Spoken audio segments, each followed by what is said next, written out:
I've put a 1,000 hours into Fallout and I just found something no one talks about. Deathclaws are not radioactive mutants. They are not accidents of the apocalypse. They are the United States Army's greatest and most terrifying secret. Imagine a battlefield where the screams of soldiers are drowned out by the roar of an apex predator wearing a neural headset. The Enclave didn't just want better armor. They wanted to weaponize the ultimate nightmare of the Wasteland. Today we uncover the terrifying reality of the US military's plan to turn Deathclaws into frontline infantry. Let's start with the biggest lie everyone believes. Everyone says Deathclaws were created by the bombs, that they evolved from lizards after the Great War. But that's exactly what the government wanted you to think. The truth is, the first Deathclaw was born in a lab in 2073, 4 years before the bombs even fell. The US military had a problem. Vietnam showed them that human infantry is fragile. It gets scared, it gets tired, it dies. And in a nuclear war, humans wouldn't survive at all. So they came up with a brilliant and insane idea. If humans can't fight the wars of the future, they would build something that could. They took Jackson's chameleons for their camouflage and silent movement. They added Komodo dragon DNA for the venom and the bite force. They threw in gorilla genes for the strength and the size. And then they topped it all off with human DNA to give them upright posture and basic intelligence. This wasn't some random experiment. This was a precision-engineered killing machine. Every part of a Deathclaw's body is designed for one thing and one thing only: to kill as efficiently as possible.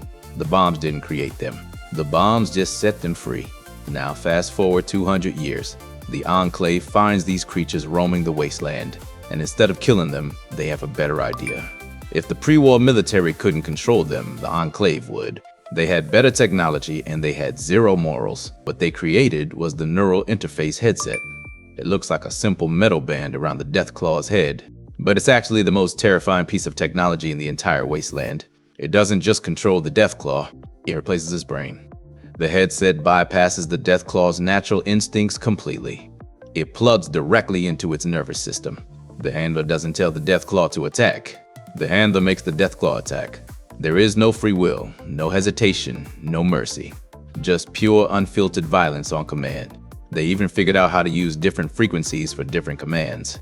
One frequency makes them charge, one makes them retreat, one makes them stop completely, and one frequency makes them self-destruct if they ever get out of control. At least that's what they thought. Now let's talk about why this was such a game changer. Before the Deathclaw program, the Enclave's army was just power armor soldiers. And power armor is great, but it's expensive. Really expensive. A single suit of XO1 power armor costs more than an entire village makes in a year. A Deathclaw, on the other hand, costs almost nothing. You feed it raw meat, you lock it in a cage, and it's ready to fight. It doesn't need pay, it doesn't need leave, it doesn't complain. And it's way more dangerous than any 10 power armor soldiers put together. The Enclave developed the perfect squad structure. One power armor handler with 3 Deathclaws. The handler stays back and gives commands. The Deathclaws go in and kill everything. It was unstoppable. Whole raider camps would surrender just at the sound of a Deathclaw's roar. That's the real power of the Deathclaw. It's not just the physical damage, it's the psychological warfare. When you see a 10-foot tall lizard running at you with claws the size of swords, your brain stops working. You don't fight, you run. And then it catches you. The Enclave's own internal reports said that a single Deathclaw squad was as effective as 50 regular soldiers, and it cost 1% as much. From a purely military perspective, it was perfect. It was the ultimate weapon. But perfect weapons have perfect flaws. The first problem started showing up in 2236.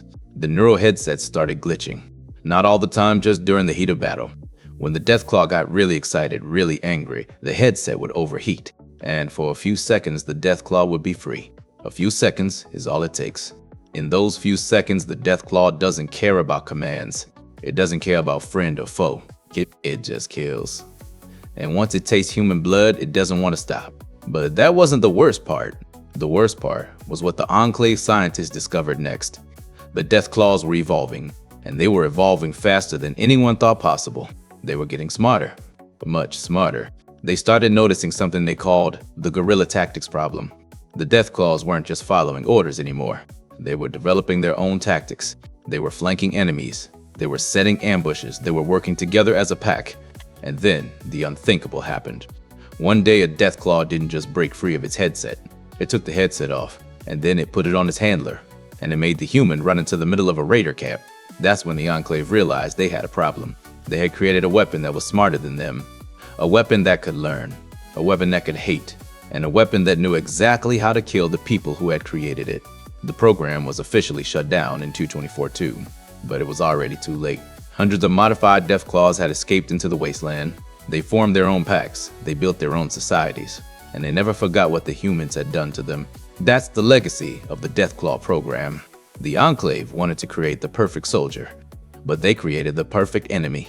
An enemy that is stronger, faster, smarter, and more ruthless than any human could ever be. And here's the part that should scare you. This isn't just science fiction. Right now in 2026, we are developing our own versions of the Deathclaw. Autonomous killing robots, gene-edited soldiers, biological weapons. We are making the same mistake the Enclave made. We think we can control these things. We think we can build weapons smarter than us and still be the ones in charge. But history shows us that never works. The moment you create something more powerful than yourself, you lose control. The Enclave learned that lesson the hard way. They built an army of monsters to conquer the Wasteland, and in the end, the monsters conquered them. So the next time you're playing Fallout and you see a Deathclaw running at you, don't just think, oh, it's another enemy. Stop and think about what it really is. It's a 120-year-old military experiment that went wrong. It's a weapon that turned on its master. And it's a warning for all of us. Thanks for watching. If this changed the way you look at Deathclaws, hit subscribe. We're gonna keep breaking down all the hidden secrets of the Fallout universe. And let me know in the comments below. If the Enclave had kept the Deathclaw program going, would they have conquered the entire Wasteland? I'll see you in the next video.